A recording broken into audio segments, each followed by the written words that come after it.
امام عاشور ومكالمته امبارح مع مسؤولين نادي الزمالك على حسب الاخبار اللي جات وملخص الموضوع خالص ان احد مسؤولين نادي الزمالك اتصل بامام عاشور امبارح قال له مش عايزينك تجدد مع النادي الاهلي واحنا محتاجينك معانا في الفريق. اللاعب قال لهم لا انا مركز مع النادي الاهلي حتى نهايه عقده ومش مش ببص لاي عروض في الوقت الحالي. تمام، ده ملخص المكالمه. بعد كده المكالمه خلصت على كده.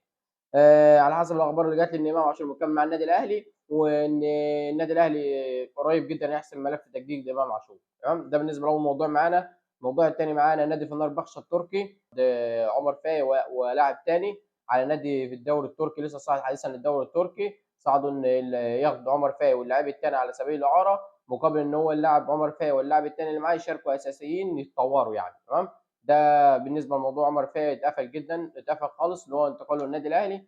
بالنسبه للموضوع الثالث معانا نادي بيراميدز رجع قدم عرض قوي للتعاقد مع اسامه فيصل من النادي البنك الاهلي. تمام، مقابل برضه قدم عرض ضخم جدا ومقابل ياخده محمود صابر. تمام، النادي الاهلي هتقول لي النادي الاهلي مقدم عرض قبل كده وما اتحسمش. اقول لك النادي الاهلي قدم عرض قبل كده مقابل مادي كان كويس بس نادي البنك كان طالب اكتر ومقابل كان مقدم برضه احمد عبد القادر لنادي البنك الاهلي ولكن احنا عارفين احمد عبد القادر النادي الاهلي ما عرفش يقنعه ان هو ينتقل لنادي البنك الاهلي. فالنادي الاهلي قال لك قال للبنك الاهلي قدامكم عبد القادر اهو لو عرفتوا تقنعوه فخلاص تمام وما عرفتوش خلاص.